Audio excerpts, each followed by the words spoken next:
An error code. Try to go live again. Okay. There we go.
Welcome, everybody.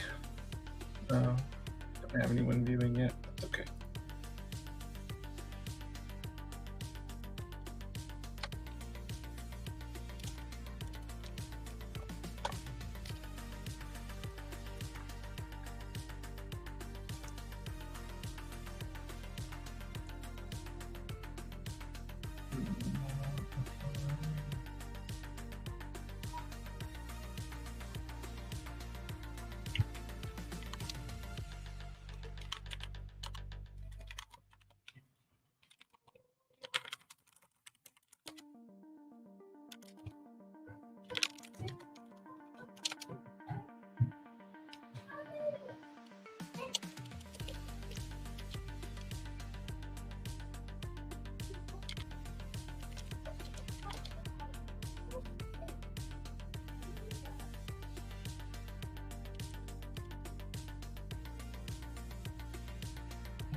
Hey everybody, welcome. Thanks for joining us for office hours. I'm just doing some bundle building here. But for those of us, or those who just joined us, if you haven't participated in office hours before, this is really just a time to hang out, ask questions about Massdriver, ask questions about platform engineering, have conversations. This is really the opportunity to do that. So I'm just going to go ahead and work on some tickets that I have, cleaning up some application bundles, but feel free to post any questions in the comments. I'd be happy to pause and talk about whatever you guys want to talk about. That's what this time is here for. And if you guys just want to chill and hang out, you're welcome to do that too. I think our CEO Corey is going to be popping in at some point, so we'll chat with him as well. But yeah, feel free to post any questions you have in the chat.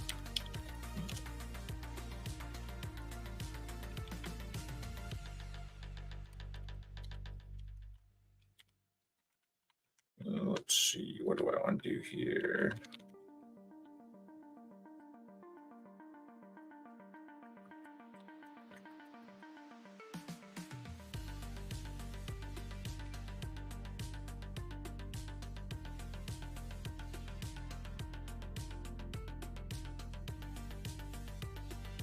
Okay. Role ARN module application identity. Okay, so this is the right one. Role name split. Okay, that's the same. All right, so function name.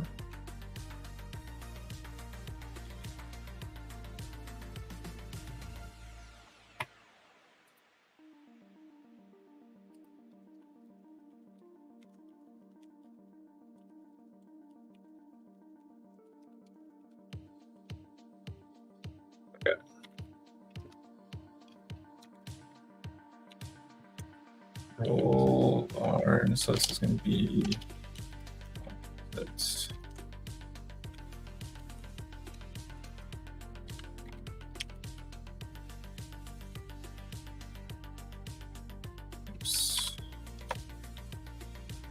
module, was it under 0? There we go. Bar memory size. That is under bar memory size. Okay, we'll go back to that. Execution timeout thing. Ems. Module application ems.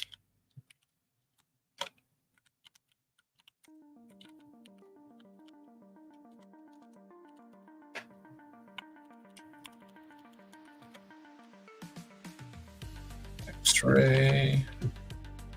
Bar X-ray enabled. Okay, it's the same thing. Mention days. Okay.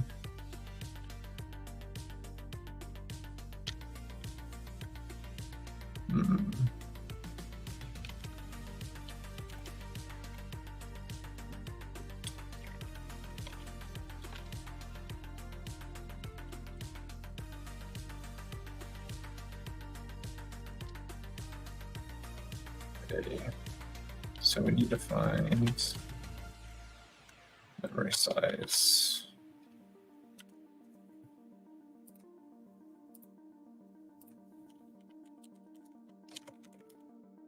So this is under runtime memory size. Okay.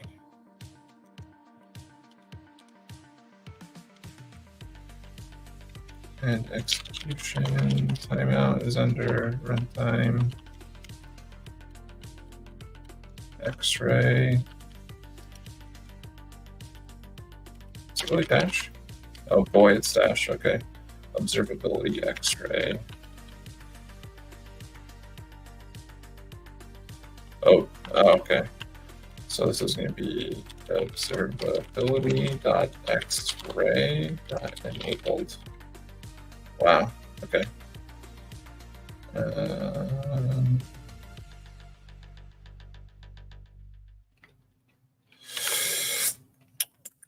Mention observability.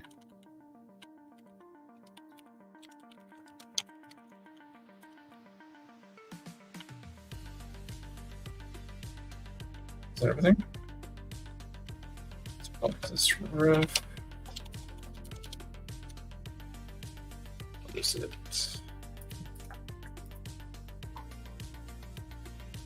A1B type.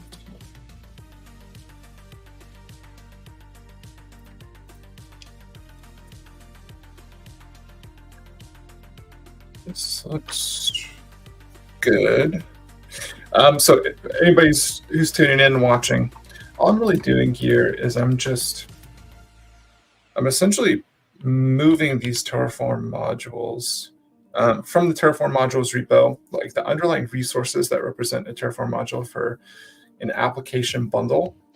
I'm moving them out of the Terraform modules repo, which is pinned behind like an actual Terraform module, and instead moving the actual resources into the base of the application bundle, which means that when you generate an application bundle, instead of just getting a module that has everything kind of like simplified and enforced, it gives you all of the resources, which in turn makes it really flexible to customize and scale your application as you want to. So that's kind of the intention behind this here.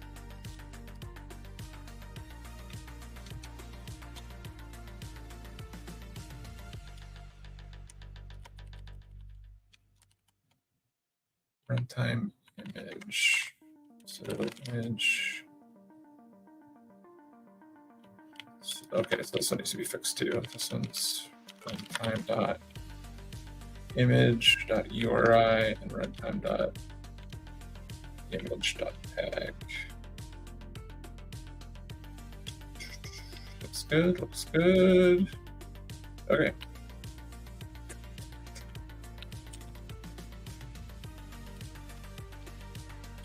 Save that.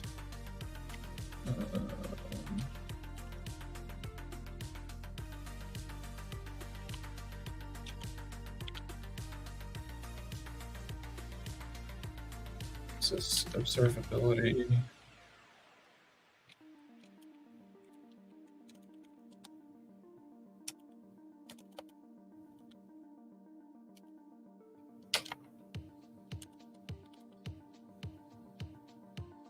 What observability? The declaration found. I wonder if this will find it. No declaration found.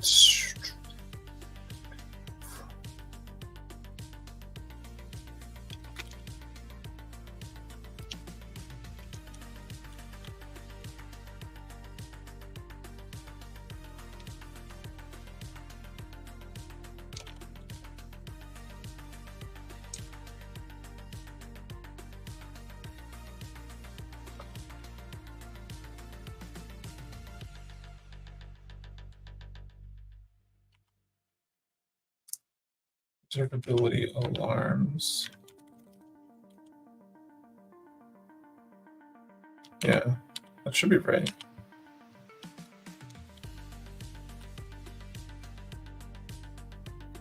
How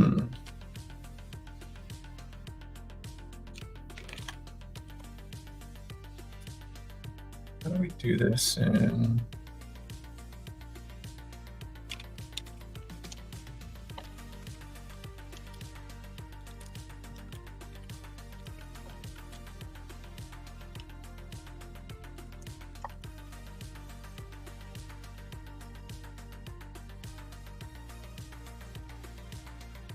observability? Oh, mode. Yeah, that's it.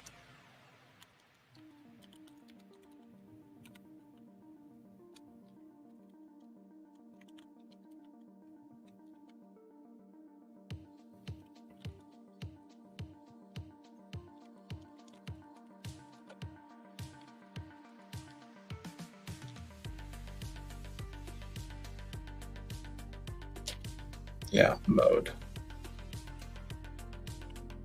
I don't know anything about Terraform, but from what you described, you're doing good work. Oh, thanks, Harshbara. Appreciate that. Terraform's pretty fun. I like messing around with it.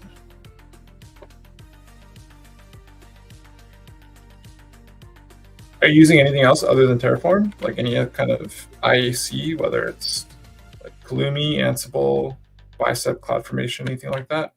I'd be curious if you're using something else other than Terraform.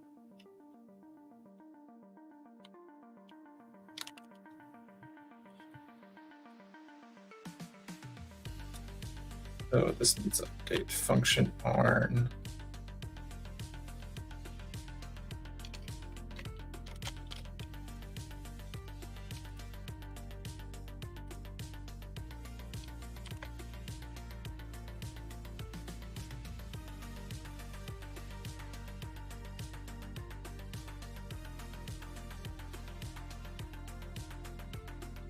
Arn, is this an AWS thing?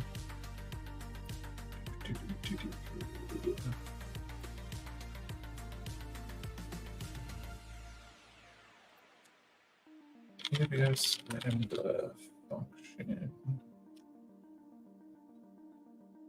I'm just looking through the Terraform docs right now just to make sure I get the output correct. Function arn. No, okay. What are we using as that output in the module? AWS lambda function, outputs, function arn. Okay, it's just the arn.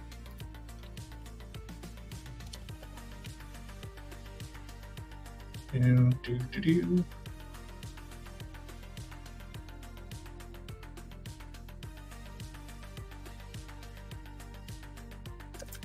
This looks good. Let me bump these refs.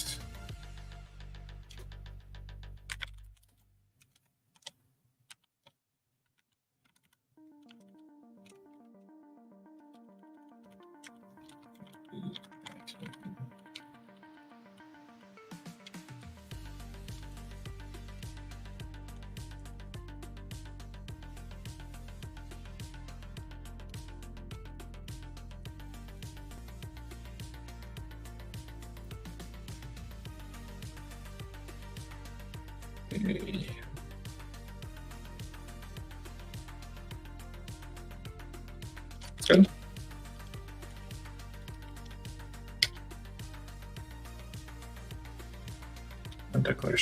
for region. Where does it get its region?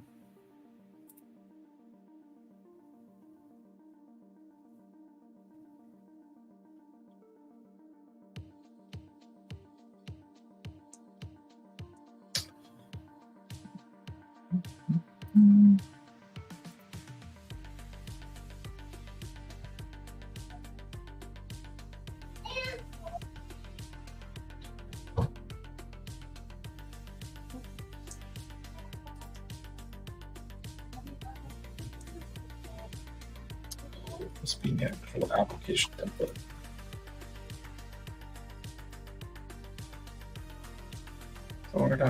Region. Oh, it's going to be the Massdriver.yl. Yeah, it's just for that region. Huh. No declaration. Are you sure? Yeah, okay.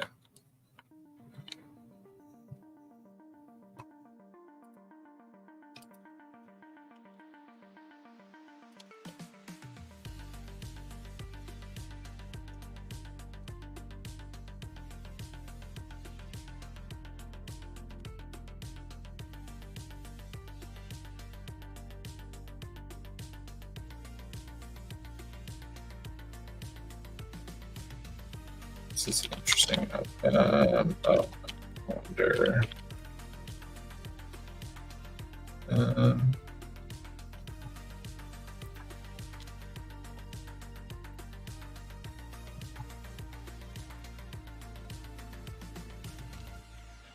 Okay, so 176. Hi, Corey.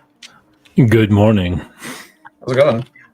How do you like the how do you like the overproduction? It's perfect. I'm talking into I think a Russian like a Russian lady's hair cover thing. That doesn't look like one of those silly hats. You know what I'm talking about? Did you get that? Did you get that for the podcast?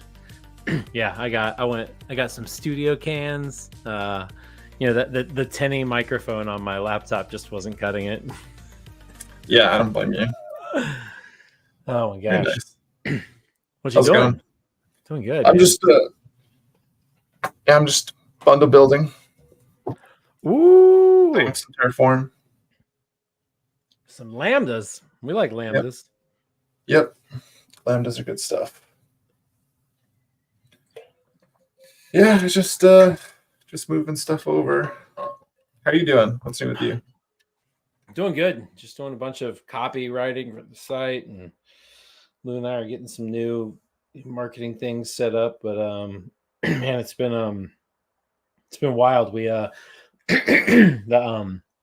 we just got ridiculous guests for the podcast, like lined up back to back, and I've just spent like the last 3 weeks just interviewing heroes, which is very weird. So any guests you can share? Yeah, well, we just went live 3 weeks ago with Ame Patel. He's like the head of sorry, man, I got a little gritty cough this morning. He's the head of platform engineering at Google AdSense and AdWords. So that was pretty wild. And then last week we did an episode with Mark Burgess, who's the creator of CF Engine. So pretty much like the OG configuration management tool, like kind of started it all. Still around, still being used by a bunch of companies. And then so those ones went live, and then we're working on editing and all the production stuff for. Geez, we had Adam Jacob from System Init. So that'll be, I think, next week. I interviewed Mitchell Hashimoto from HashiCorp, which was super cool. I interviewed him twice because we lost all the audio from the first one because you put two ops people in a room and apparently we don't know how to use a computer. That was super cool to interview him. He's a really awesome dude. And then Brian Grant. So it's funny. So I did not do this on purpose, timing wise, but the Terraform episode with Mitchell. So it was doing like a mini series on the podcast on like the history of dev tooling that's kind of shaped the cloud. And so Mitchell's episode will go live the the week of the 10-year anniversary of Terraform. And then I interviewed Brian Grant from Google. He actually just recently left Google. He's one of the original architects of Kubernetes. And I interviewed him during the 10th anniversary of Kubernetes. So that his episode will go out a few weeks after that, since that was like 2 weeks ago. And then I got to interview Adrian Cockcroft, which is wild. So that one was like, I think on that one you can like actually hear like me experience nervousness for the first time. I'm like, okay, this person knows absolutely way more than I do. I'm like a caveman over here interviewing him. So that was cool. But we got Solomon Hike, like creator of Docker, is scheduled to come on in a few weeks. It's just the show kind of blew up, and I mean, it's cool. These are people That's I've awesome. always wanted to ask stupid questions. So I've got the ability to ask them stupid questions now. So it's fun. Yeah, I've been listening to each episode. They're excellent. You're doing a great job. Thank you. Excellent questions and bouncing back and forth. I've never done any of this before, so I'm winging it. What have you learned in this process, like building a podcast from like nothing, and you're kind of just diving in head first? Yeah. I mean, we have a production team, so that makes it much easier. So, I mean, there's just so much stuff. Like, I mean, when we first had the idea of the podcast, it was funny. Like, we wanted to do it like very high quality. Yeah. I don't if it's worth doing. What is that quote? If it's worth doing, it's worth over engineering. Is that the quote? I may have mixed two of those up. But yeah, like, I'm familiar with the one. If it's worth nothing worth doing is easy. That's it. Yeah. So I like we knew we wanted to do it, and I was like, okay, I don't know how I'm gonna get guests on here. I don't know how to do like a podcast high quality. So one of my best friends I've known forever, is one of the first people I met when I moved to Los Angeles. He used to be like a music video producer and director. So he shot a bunch of music videos that you've seen on MTV. And now he just does like commercials and film editing. And so we called him originally. We're like, hey, we're going to do this podcast. Like, we want it really high quality. We have no idea how to record a high quality podcast. Like, before we started using StreamYard and Riverside and whatnot. And so I just had him come over to our house, and we like set up like my living room, like between two ferns, just kind of put couches or two chairs in the living room. And then we just interviewed like Chris and Dave, just all talk to each other. And so we just shot like super high resolution. Literally it's shot in like 12K.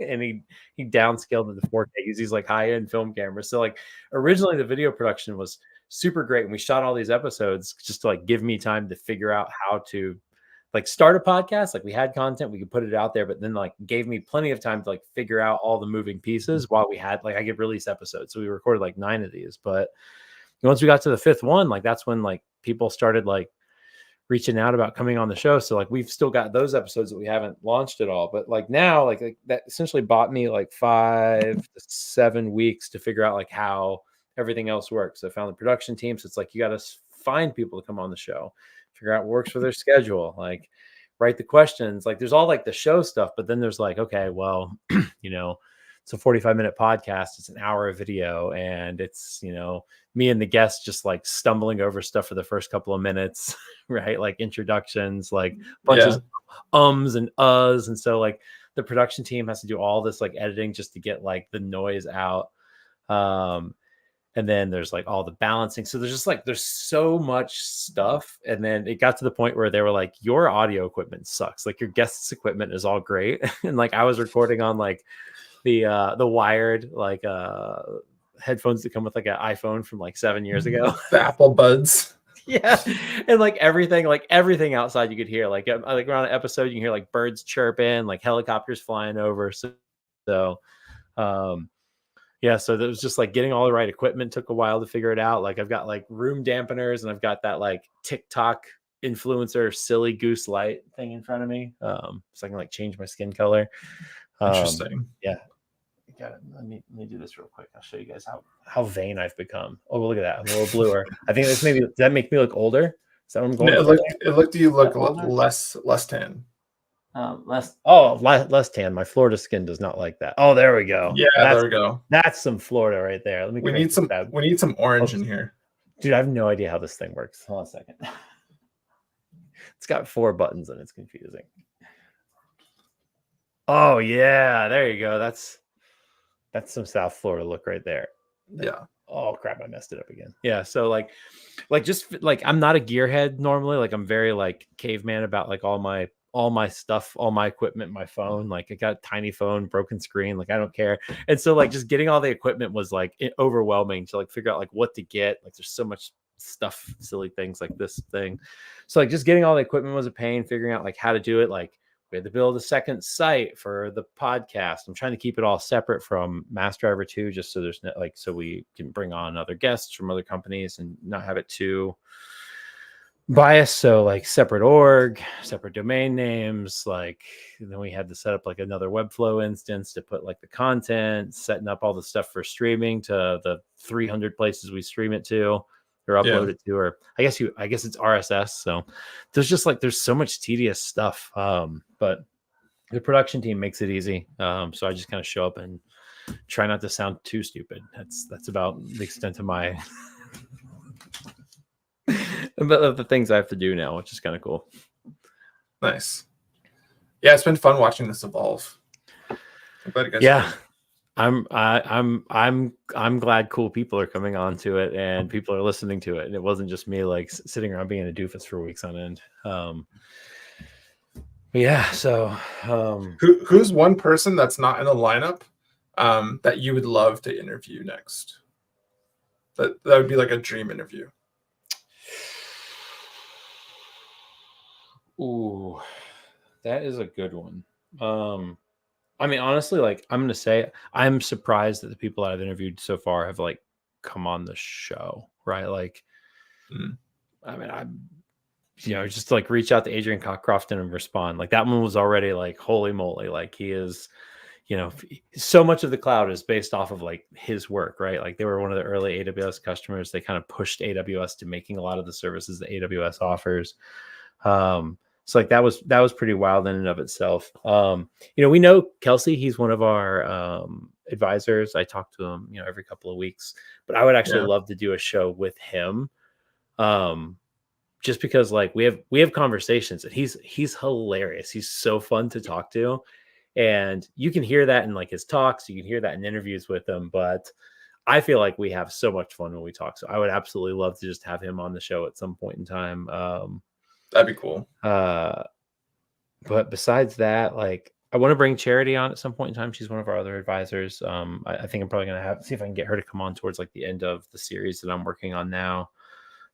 Just talk about like the origins of platform engineering and some of the work that she did in database platform engineering at Facebook. But yeah, so I mean, besides that, like people that I do not know that I got to figure out how to like track down to get on the show, I would love to talk to Guillermo Rausch. I think like talking to some of the people that are building some of the newer passes is pretty interesting, right? Because if you think about like, what is platform engineering? Like everybody has a platform. It's just whether or not you've consciously developed it or not, right? So like if you're running on Heroku, you have a platform and you have a platform team. They just don't work for your company, right? And so I would love to talk to some of the folks that are designing some of the new age passes. I think that's interesting. And I've got a lot of like, just like fun questions I want to ask them as like users of their tools, because we use Vercel for our front end, but I also want to ask them like the uncomfortable questions that I want to ask as an ops person. Like we've got databases as a service, like Superbase, we've got Vercel, we've got, we're starting to use all these services like outside of the cloud. You see these people moving away from the cloud. There's repatriation, people moving to data centers again. And then there's this like pacification where people are going back to passes. But the interesting thing is like when I'm running Superbase over here and Vercel over here and like some AI ML pass thing over here, like my data is going through the public internet all day long. Yeah. Like it's fine that my Vercel app is super close to you, but when my database is a public traversal, across the United States, like it doesn't, I mean, it's nice. Like time to first byte's still nice on like that Vercel stuff, but like how do we see like the future of the cloud and compliance and security when people are starting to distribute their cloud presence across a variety of, database as a service and passes. So like those are those kind of questions I'd love to talk about, see like how they're thinking about it. Is that an enterprise only feature? Is that a migrate away from, DPasses and passes feature? Or like, is there something planned down the line that we're not seeing happening behind the scenes with some of these companies? So, or is it up to Tailscale? You just Tailscale your thing. It's your problem. I don't know. I'd love to talk to him. And then I don't know. I think what I'm gonna do is I've got heroes that I would love to talk to. So I think at some point in time, I hope I could abuse like some of the clout to like go get like the people that kind of influenced my engineering career. So I think that's next. But here's the hard part, though, is like some of that stuff is like outside of platform engineering, right? So that's the one thing that kind of sucks is like the show is so kind of pigeonholed around like DevOps and platform engineering. Like I want to start talking to people outside that space now. So I'm trying to figure out how to like segue. So like one person I would absolutely love to talk to is Sandy Metz. So like Sandy Metz's talks shaped a lot of my early development career. Like pretty much I treated almost every talk of hers as gospel. So would love to talk to Sandy Metz. I'd love to talk to what's that? I can't remember his name. Yehuda Katz. So like I would love to talk to like some of the old school like Ruby, Ruby. I don't want to say influencers. I hate that word, but like I don't want to say celebrities either because they're not quite. But you know what I'm saying? Like pathfinders, journey persons, whatever.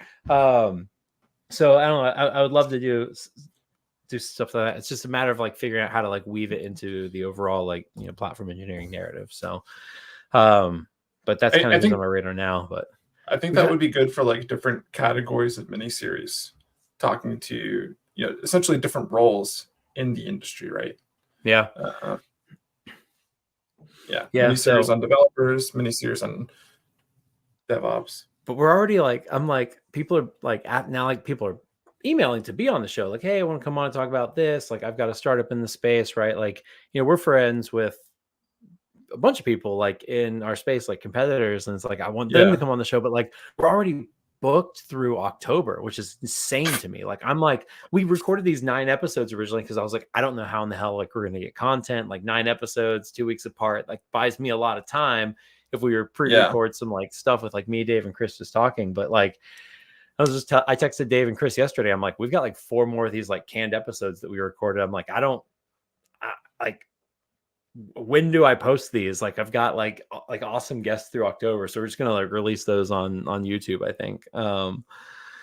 Randomly, but like now, yes, like now this is like, it's so fun. It's like, like the problems change every week. So like now my biggest problem is I have like when I talk to people like, oh, like when will the show come out? And I'm like, November. You kind of feel like a low-key asshole. You're like, oh, like let me November after the rest of my episode. But yeah.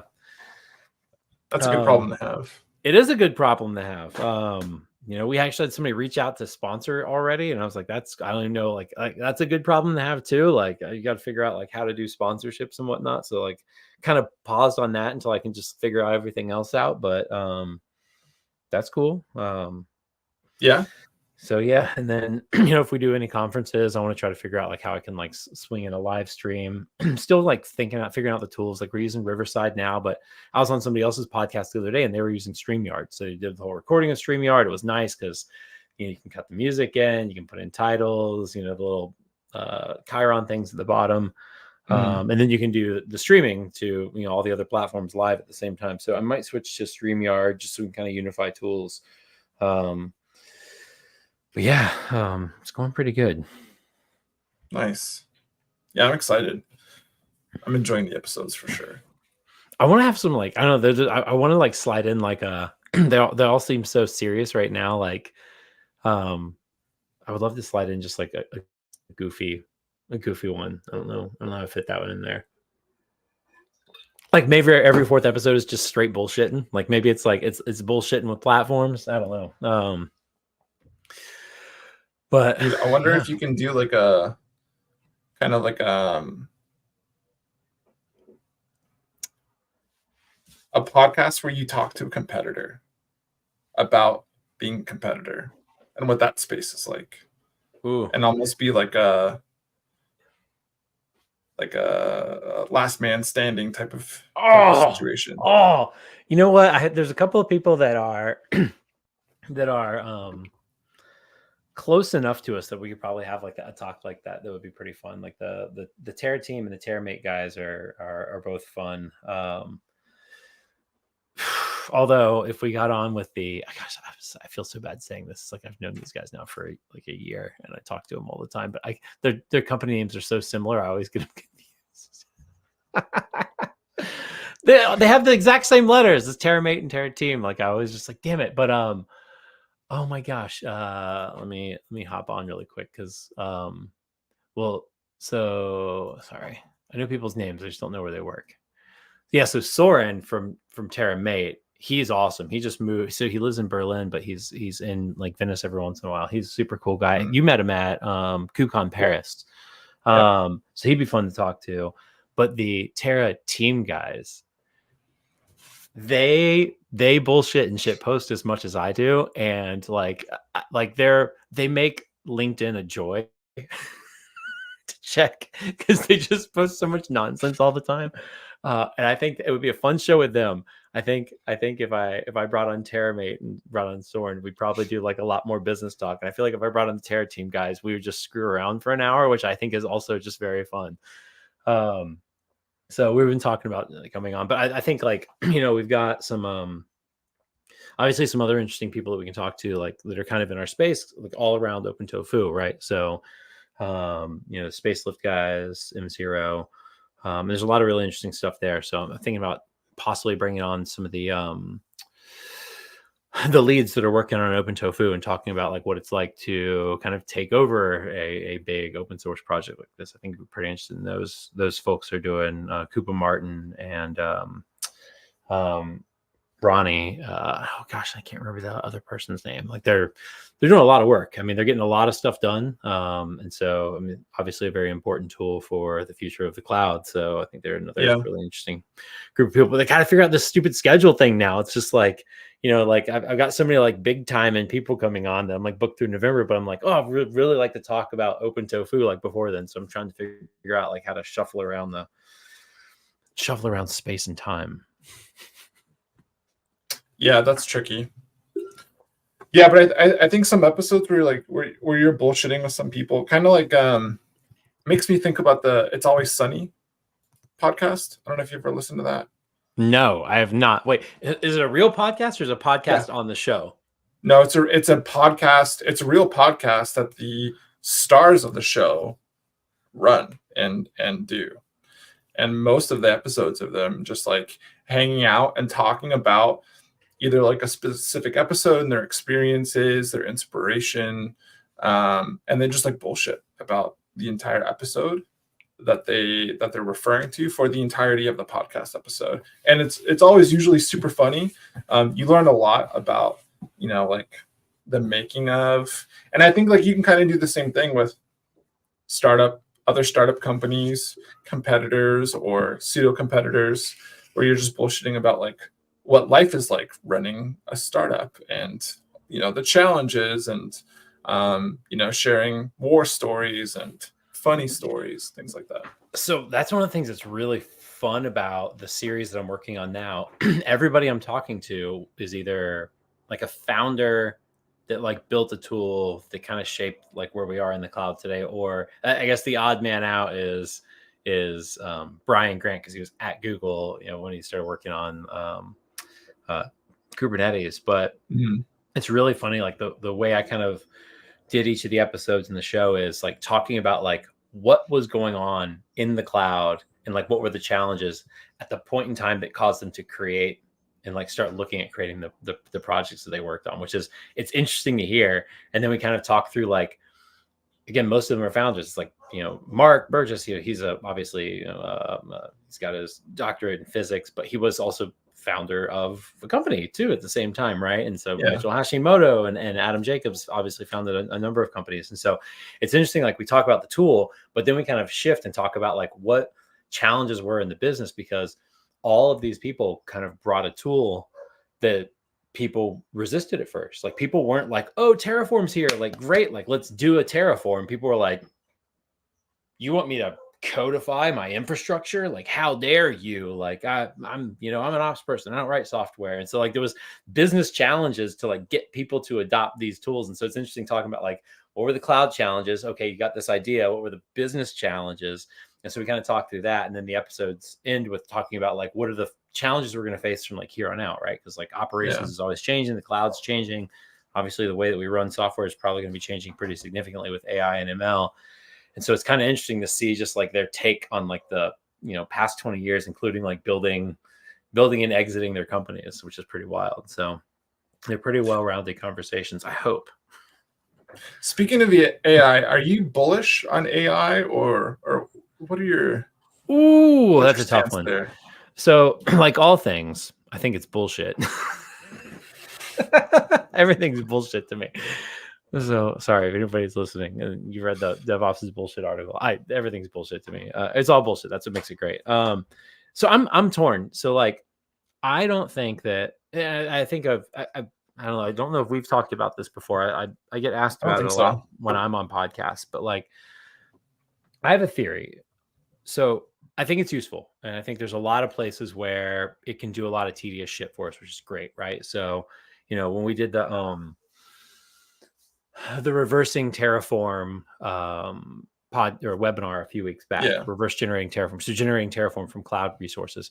I spent a shitload of time like looking at all the tools for generating. So this is a problem that we face as a business. Like people come in, they have infrastructure in the cloud, but they don't have Terraform. Like, what do we do? Right. And so like we hear this all the time. Like, oh, I don't have Terraform. Like would love to use a tool like Massdriver or Spacelift or, HashiCorp, Terraform Cloud, whatever, but I don't have IAC today. Like I'm a startup, reached Series A. Like we've skipped all that. We got technical debt. Like, how do I snap my fingers and make infrastructure as code appear? And it's like, well, there's like 35 open source tools. And guess what? They all suck ass. Like, I know. You can't say that. You can't say open source software sucks ass, but wow, it absolutely sucks ass. Like I know a lot of people spend a lot of time, but like it just sucks. And like the reason it's always going to suck.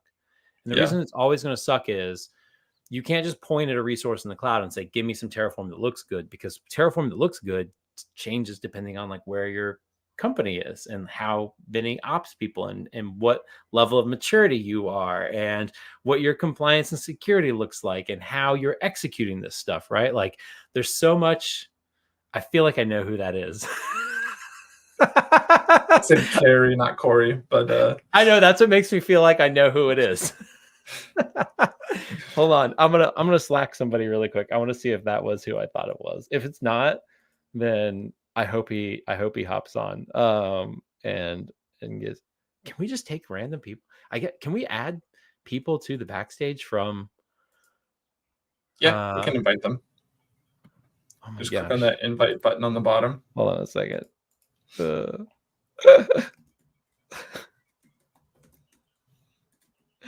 Let's see. Okay, I have a guess of who it was, but we'll see. We'll see. He's not online, so maybe it's not. Maybe I don't know who that was.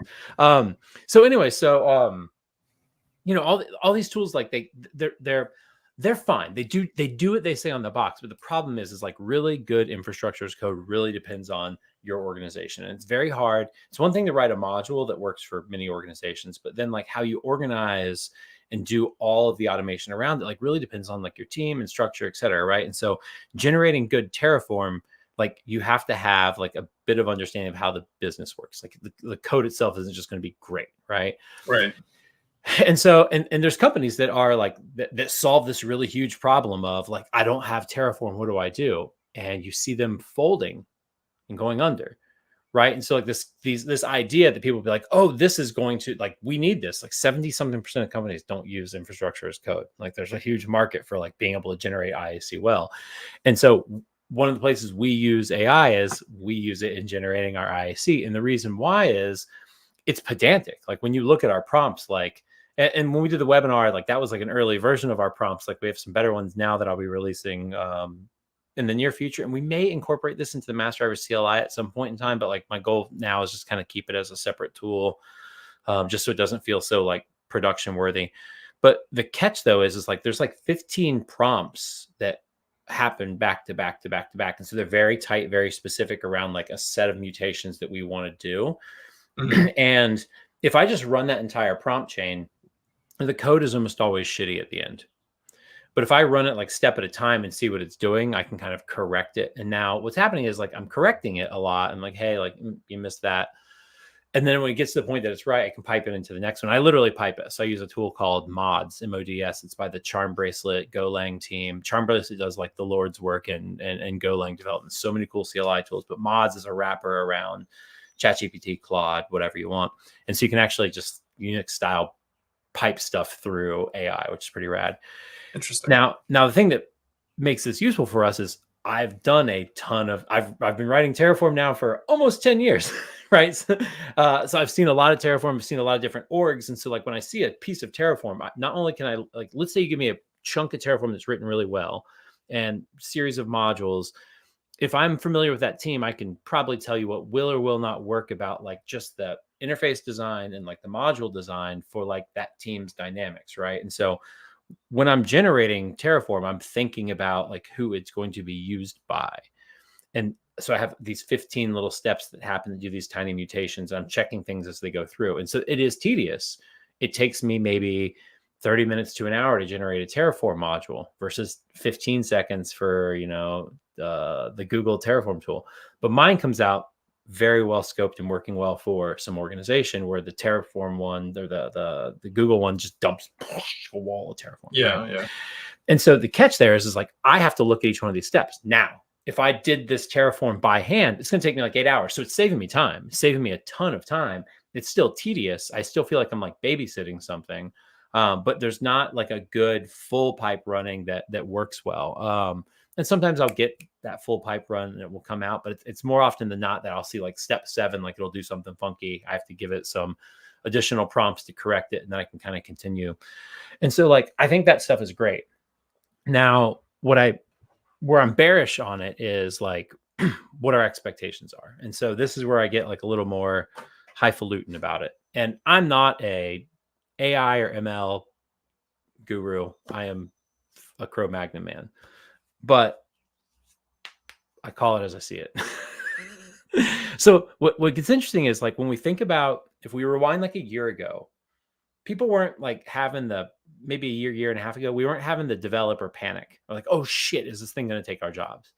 Right. No. What we had the artist and the writer and the musician panic. And the musician, right? Like, oh shit, like this is going to take away art. And then we saw Dolly and like everybody's hands look like this. And you see people like generate a picture of 2 people in a business setting shaking hands. And it's like 2 elbows rubbing together. Like the stuff coming out of Dolly was ridiculous like a year and a half ago. Like everything was just like noses on foreheads. Like it was weird.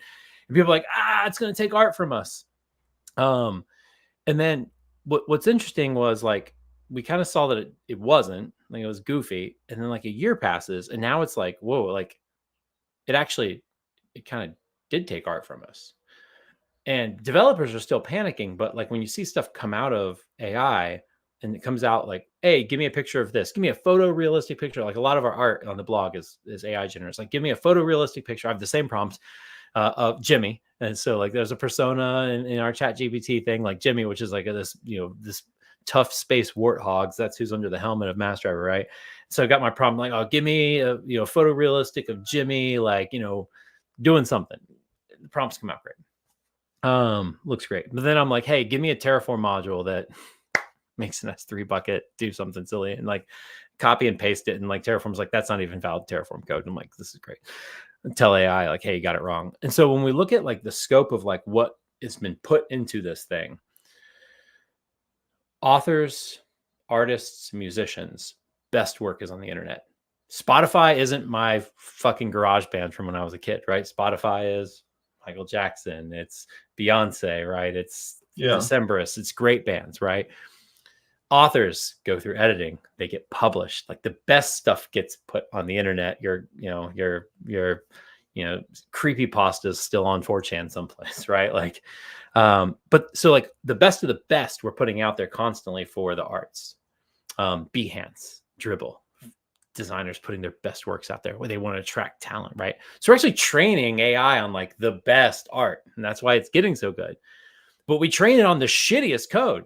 A medium.com article where you didn't understand how Redshift worked and you guessed your fucking way through it for 3 hours. And then you kind of pasted your notes on the medium, and you're not a security expert or a compliance expert or observability expert. So like you hand waved a bunch of stuff away, but like, that's what AI is trained on. It's trained on like snippets of Stack Overflow. It's stripped on, people getting a doctorate from medium.com.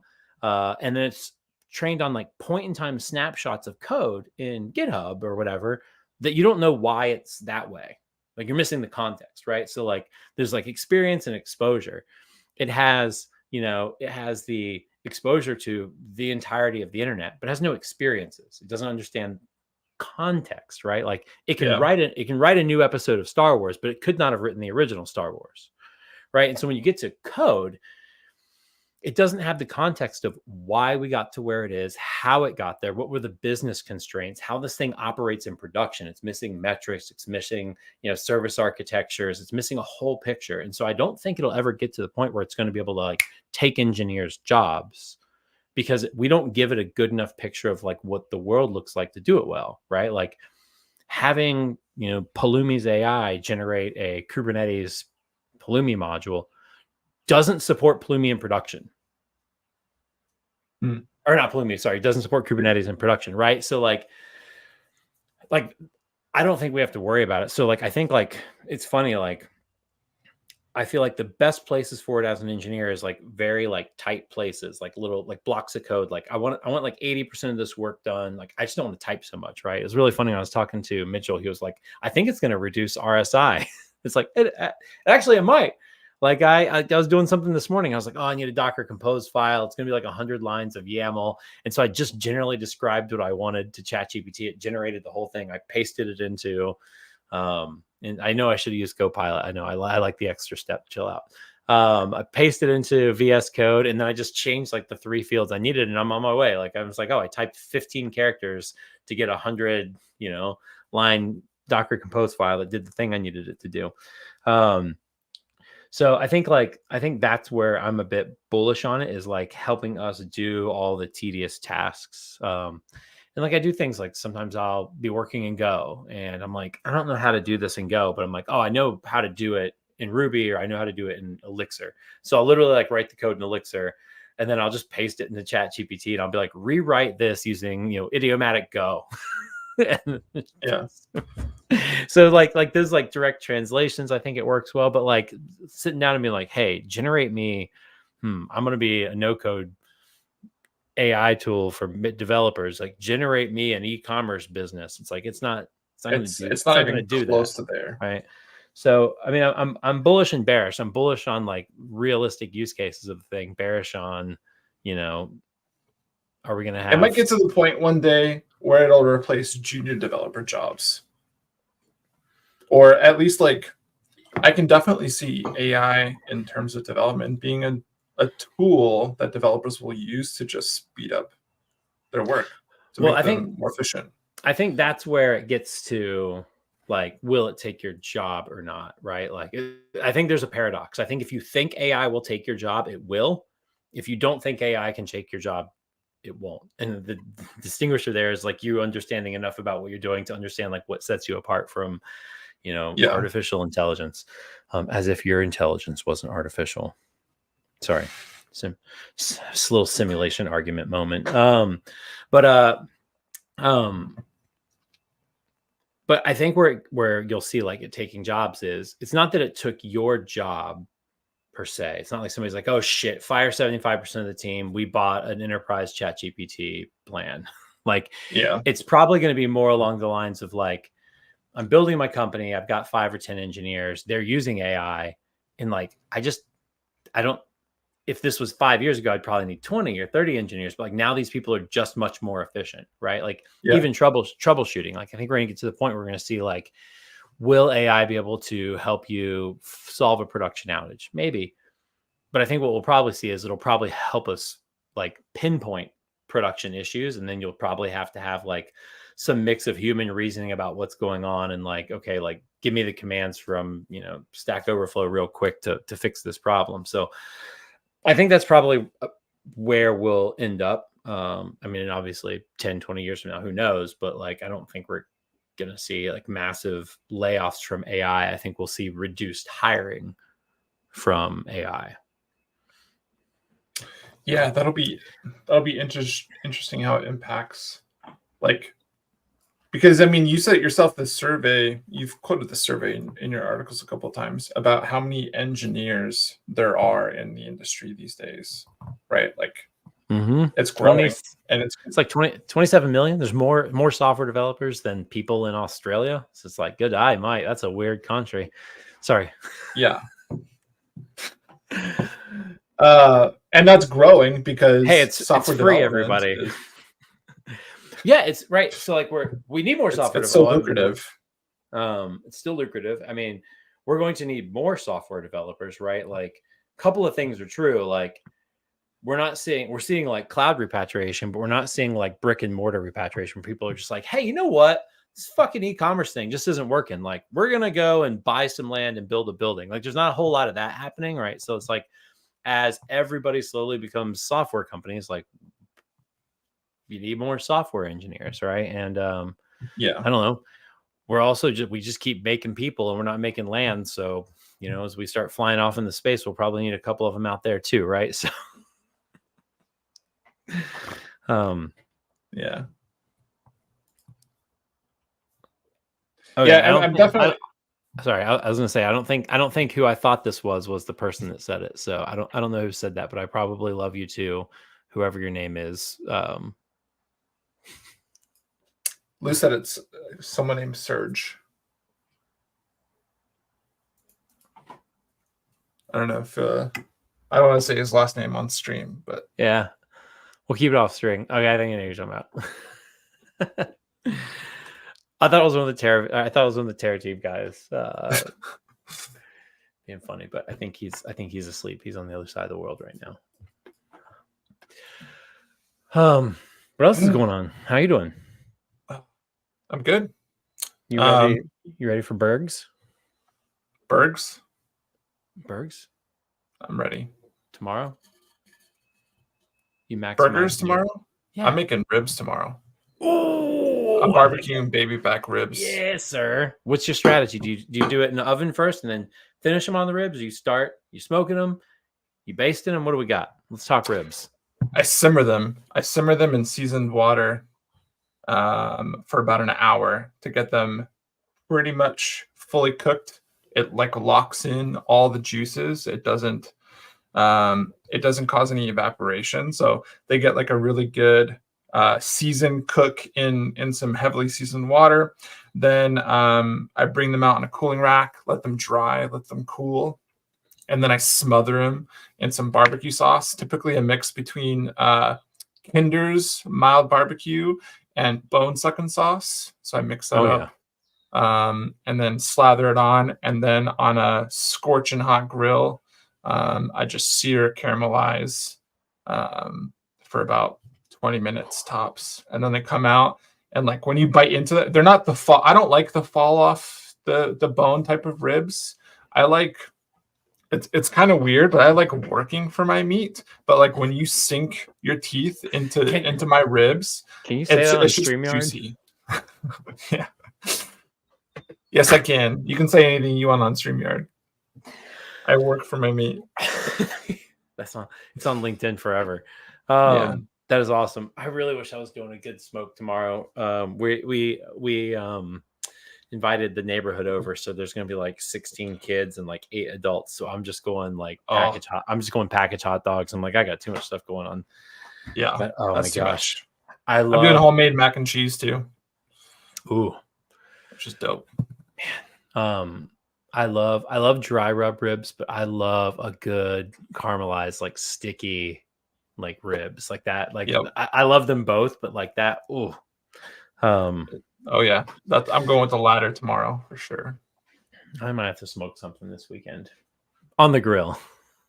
Yeah.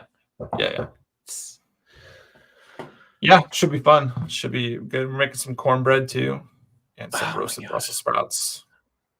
We're doing a potluck, so I don't know what else we're getting, but I know I know hot dogs are happening, and I'm in charge. So like, I love cooking, I love grilling, I love smoking. But when it's hot dog time, it's just like just put them on the grill, get them right, and then it's all about the condiments. So we've just got like just a massive amount of sauces and toppings.